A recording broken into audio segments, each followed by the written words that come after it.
damai sejahtera bagi dunia. Lukas 2 ayat yang ke-14. Silakan dibacakan, Bu. Lukas 2 ayat yang ke-14.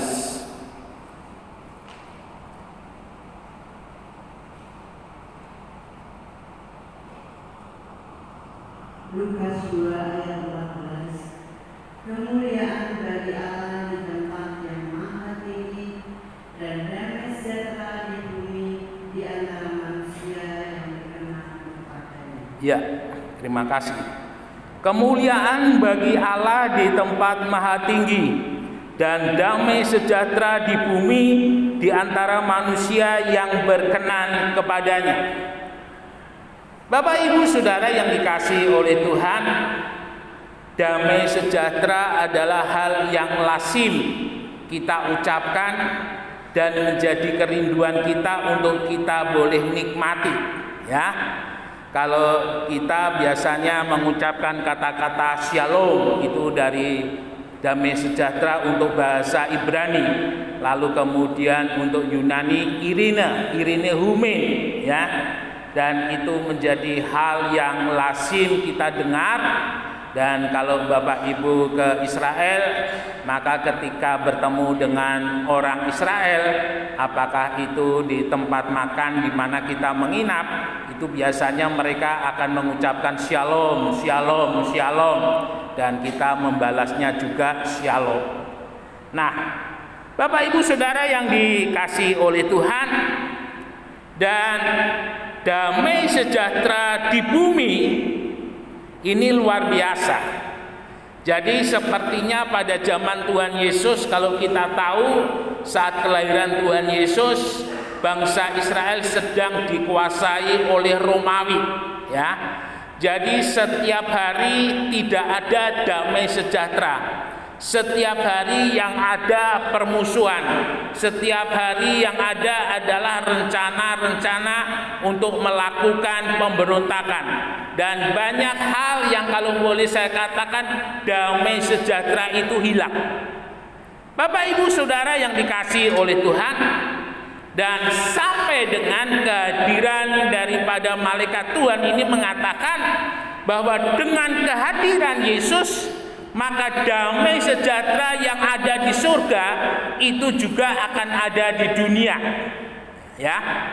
Dan kita tahu selama pelayanan daripada Tuhan Yesus lebih kurang 3,5 tahun, keberadaan Yesus selalu membawa damai sejahtera di tengah-tengah mereka yang kekurangan. Tuhan Yesus memberkati, ya, seperti 5 roti dan 2 ikan memberi makan 5.000 orang. Adalah satu hal yang luar biasa bagi bangsa Israel pada saat itu. Dan kita tahu di tengah-tengah dari kerumunan orang banyak itu, ada beberapa di antara mereka ketika Yesus hendak pergi ditarik, ya. Yesus ditarik dan Yesus diminta untuk menjadi pemimpin mereka. Tetapi Yesus bilang, Yesus tidak menuruti keinginan mereka, karena Yesus katakan bahwa kerajaan yang ada pada Yesus bukan kerajaan dari dunia ini. Bapak Ibu Saudara yang dikasihi oleh Tuhan, tetapi kita melihat bahwa usaha-usaha untuk menjadikan Yesus sebagai raja bangsa Israel, untuk menjadikan pimpinan atas bangsa Israel, selalu diupayakan, ya. Dan kita ingat ketika Yesus memasuki Yerusalem menjelang saat penyaliban, mereka mengatakan Hosana, Hosana, ya, dengan melambai-lambaikan daun pohon palem. Tetapi di sana Yesus sama sekali tidak menggunakan kesempatan, karena memang itu bukan tujuan daripada Yesus untuk datang ke dalam dunia ini. Tetapi kita harus sadar bahwa Yesus datang untuk semua umat manusia, ya.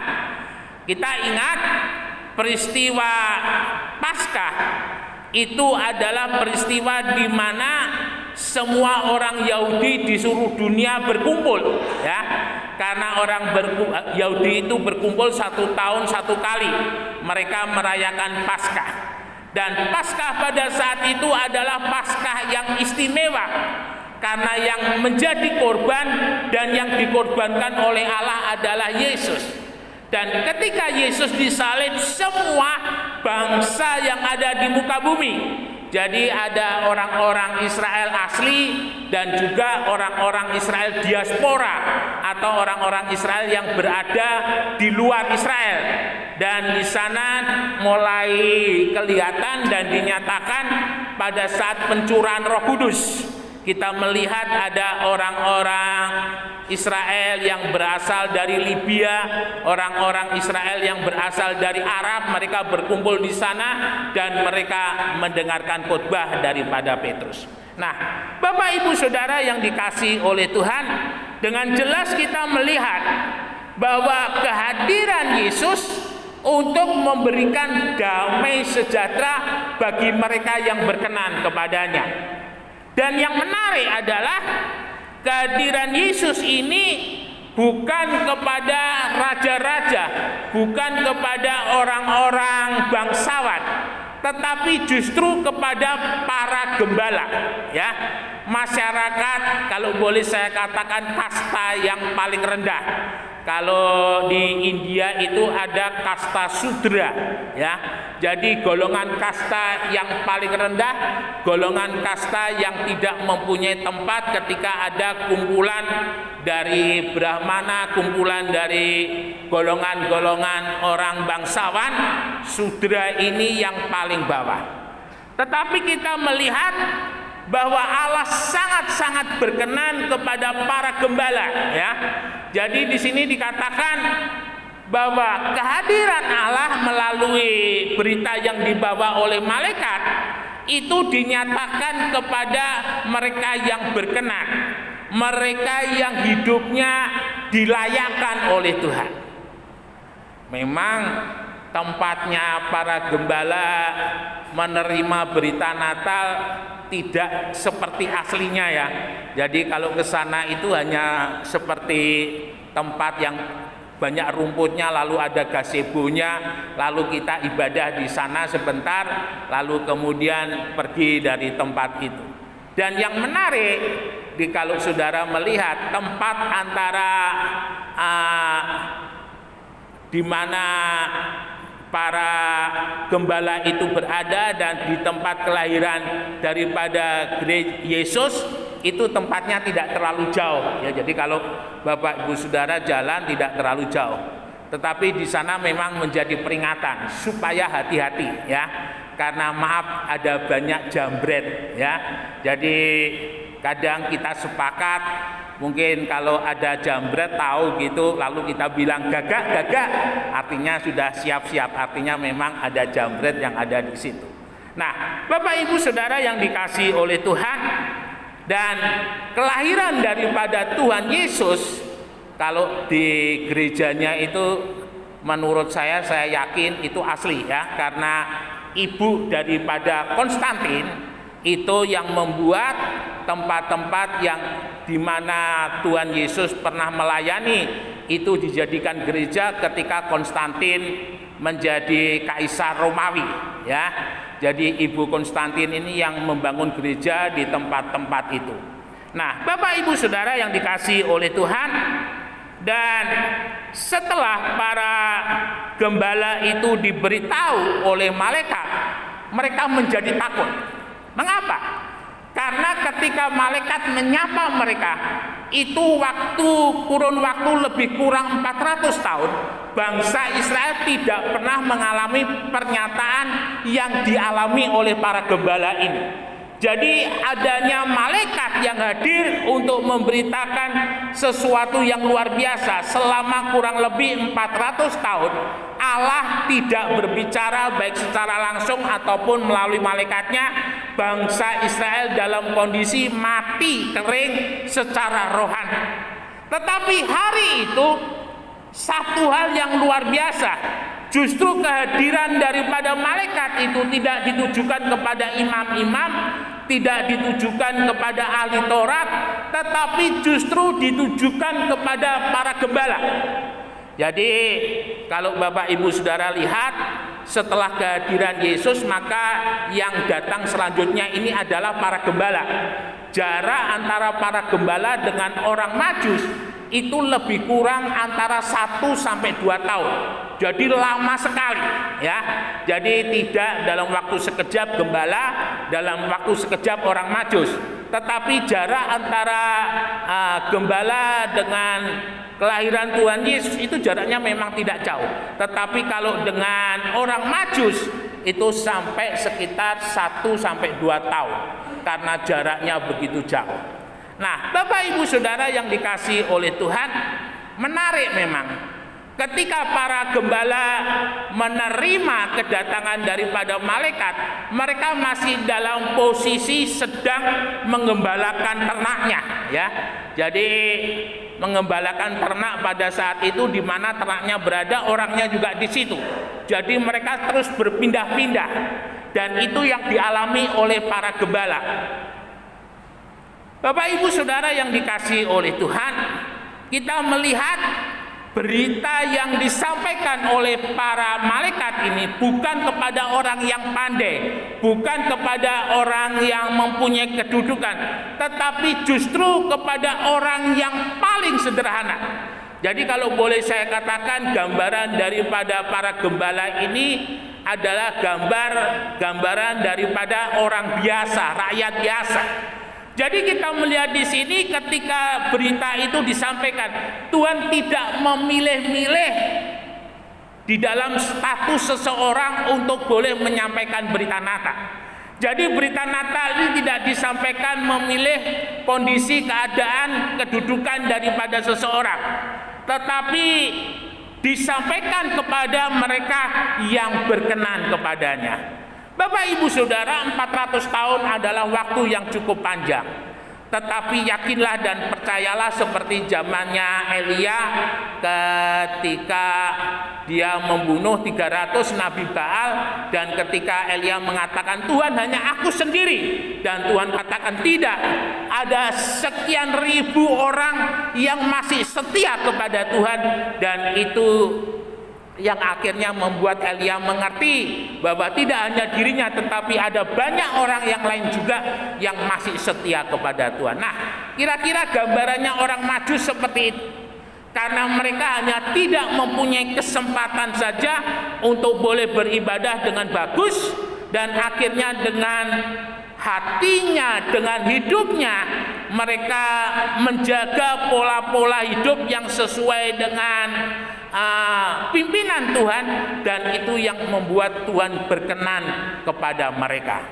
Bapak Ibu Saudara yang dikasihi oleh Tuhan, berkenan kepada Tuhan tidak hanya dialami oleh orang Majus untuk menerima berita Natal, tetapi berkenan kepada Tuhan adalah menjadi ciri kehidupan orang percaya saat ini, menjadi ciri kehidupan jemaat Tuhan saat ini. Untuk apa? Untuk berkenan kepada Tuhan dan menerima Natal itu secara sesungguhnya di dalam kehidupan kita. Saudara yang dikasihi oleh Tuhan, kalau boleh saya katakan seperti yang dialami oleh Yusuf dan Maria, Natal itu adalah sesuatu hal yang luar biasa. Mengapa demikian? Karena Maria dan Yusuf mendapatkan segala sumber kehidupan ada di dalam kehidupan kita. Nah, itu yang membuat mengapa para gembala bersukacita, Maria, Yusuf juga bersukacita, karena mereka bertemu juru selamat, sumber dari segala sumber kehidupan yang mereka nantikan. Ya, beberapa hal yang kita boleh lihat di dalam para gembala ini, ya. Yang pertama, mereka adalah orang-orang biasa. Di sana itu ada namanya suku Biduin, ya. Itu adalah kelompok masyarakat Konon sih sejarahnya saya hanya mendengar saja, dan saya hanya melihat survei tempat daripada suku Biduin ini di dekat Gua Qumran. Itu ada satu daerah begitu, memang agak jauh jalan begitu. Karena waktunya saya pikir cukup, akhirnya saya jalan-jalan ke sana. Jadi model baptisannya itu seperti bak besar, ada tangga turun, lalu kemudian kalau selesai ada tangga naik. Dan konon suku Biduin ini yang ada di sana itu yang menjadi pemimpin adalah Yohanes Pembaptis, ya. Dan setelah Yohanes Pembaptis dipenggal, mereka tidak mempunyai pemimpin, dan akhirnya sedikit demi sedikit kisah mereka tidak lagi terdengar. Bapak Ibu Saudara yang dikasihi oleh Tuhan, jadi kalau boleh dikatakan orang-orang Biduin ini adalah masyarakat biasa, masyarakat yang tidak mempunyai tempat di dalam keagamaan, masyarakat yang tidak punya tempat di pemerintahan. Pada waktu itu kalau masyarakat yang mempunyai kedudukan di dalam keagamaan itu selain daripada imam-imam yang ada di Bait Allah, kemudian ahli Taurat ini adalah tempat orang bertanya, lalu kemudian ada kelompok agamawi yaitu kelompok Farisi dan Saduki. Menarik, Farisi dan Saduki ini, Farisi menerima kedatangan Tuhan yang kedua, kebangkitan orang mati, tetapi Saduki tidak, ya. Sehingga kalau mereka sudah membahas akan kebangkitan itu pasti terjadi perdebatan yang sengit. Nah, Bapak Ibu Saudara yang dikasihi oleh Tuhan, orang-orang golongan gembala ini juga dia tidak, kalau boleh saya katakan, dia orang yang tidak tahu, tidak terlalu mau tahu dengan politik yang terjadi, ya. Jadi mereka hanya mengurus domba. Dan mereka juga adalah seorang yang luar biasa. Mungkin Bapak Ibu Saudara pernah mendengar suatu saat ada tamu dari New Zealand atau Selandia Baru, bagaimana saya lupa namanya waktu itu, kalau tidak salah almarhum Pak Dr. Rusli yang memperkenalkan kepada Papa dan membawa beliau untuk melayani di sini. Dan waktu itu hamba Tuhan ini mengatakan bagaimana para gembala yang ada di Selandia Baru atau di New Zealand itu, jadi dia sudah jadi kalau dia panggil dombanya itu sudah masing-masing gembala itu sudah mempunyai ciri, ya. Mungkin mereka pakai bunyi-bunyian alat atau mungkin mereka dengan teriakan-teriakan yang khusus. Dan domba-domba itu ketika mendengar suara dari gembalanya, dia pasti akan datang, karena dia tahu itu adalah gembalanya. Dan gembalanya pasti akan membawa mereka ke padang rumput yang hijau. Itu hubungan antara gembala dan domba kalau ada di New Zealand. Kita memang di Indonesia belum mendapati satu peternakan domba seperti yang ada di New Zealand. Jadi kalau umpamanya mau pulang begitu, tinggal ada kode yang disampaikan, maka domba itu akan ngumpul sendiri. Nah, ini adalah keberadaan di dalam kehidupan kita seperti yang digambarkan oleh Daud di dalam Mazmur 23 yang menyatakan Tuhan adalah gembalaku, takkan kekurangan aku. Ini adalah dua hal yang harus kita pegang di dalam kehidupan kita. Ketika kehidupan kita orang percaya menjadikan Tuhan itu adalah gembala, maka jelas takkan kekurangan aku. Mengapa demikian? Karena gembala agung kita Tuhan Yesus itu akan senantiasa membawa kita ke padang rumput yang hijau, akan menuntun kita ke air yang tenang. Itu gembala agung kita di dalam Tuhan Yesus Kristus. Sehingga di dalam kehidupan kita sebagai orang percaya, istilahnya kalau boleh saya katakan kepepet tapi tidak meletet, ya, kira-kira seperti itu. Jatuh tetapi tidak sampai tersungkur. Mengapa bisa? Karena ada tangan Tuhan yang menopang. Jadi kalau hancur tidak sampai lebur, ya. Ini harus ingat baik-baik. Nah, itu kehidupan kita ketika kita berjalan bersama dengan Tuhan. Tuhan akan selalu menuntun di dalam kehidupan kita, tidak hanya di padang rumput yang hijau, tetapi juga ke air yang tenang. Air yang tenang ini adalah menjadi sumber air daripada domba. Karena kalau domba itu tidak ditaruh di air yang tenang, tetapi air yang mengalir begitu. Karena domba ini termasuk binatang yang bodoh, ya. Di dalam satu tulisan, kalau tidak salah Elmer itu, pendeta Elmer itu dari Amerika, dia katakan domba ini adalah binatang yang bodoh. Jadi ketika dia merasakan air itu sejuk, maka dia tidak mau mentas dari sungai. Dia hanya diam di situ, dia tidak terasa sampai air itu mulai memenuhi seluruh tubuhnya, memenuhi bulu-bulunya. Dan kalau bulu-bulunya di tubuhnya itu sudah dipenuhi air, domba ini tidak bisa lagi keluar dari air. Dan kalau dia tidak keluar dari air, lama-lama kedinginan dan mati. Sehingga harus ditolong. Ini adalah satu hal yang unik, domba dibandingkan dengan binatang yang lain. Nah, kita harus sadar di dalam kehidupan kita sebagai orang percaya, kita jangan dibuai dengan masalah dan persoalan. Masalah dan persoalan yang terus-menerus menjadi sesuatu hal yang ada di dalam kehidupan kita, dan kita tidak pernah mendapatkan pertolongan, maka masalah dan persoalan itu bisa menyeret iman kita, bisa menyeret pengharapan kita, sehingga membuat kita menjadi tidak percaya. Saudara harus ingat, di dalam kehidupan sebagai orang percaya itu selalu ada pengharapan. Artinya di situasi yang tidak mungkin, di situasi yang mustahil, pertolongan Tuhan itu akan selalu ada di dalam kehidupan kita. Saya ingat sebuah buku yang pernah saya baca, itu kalau tidak salah almarhum Jenderal Leonardus Beni Murdani. Jadi suatu saat beliau memimpin pasukan kecil, kalau tidak salah itu kisahnya ketika Indonesia sedang berusaha untuk menggabungkan Sarawak dan Sabah. Di salah satu sungai begitu sudah dihadang oleh tentara Inggris. Jadi tentara Inggris sudah siap menembak Pak LB Murdani. Tetapi yang luar biasa, ketika Pak LB Murdani dengan kelompok kecilnya itu lewat, tentara Inggris tidak bisa mengokang senjatanya, tidak bisa menarik pelatuknya. Sampai beberapa tahun kemudian ketika ada pertemuan di Inggris, di London, Pak LB Murdani datang dan bertemu dengan perwira ini. Perwira ini bersaksi, itu karena Tuhan. Ada banyak kisah-kisah yang luar biasa bagaimana pertolongan Tuhan itu berada di saat-saat yang tidak mungkin. Pertolongan Tuhan itu muncul di saat-saat yang tidak pernah kita duga.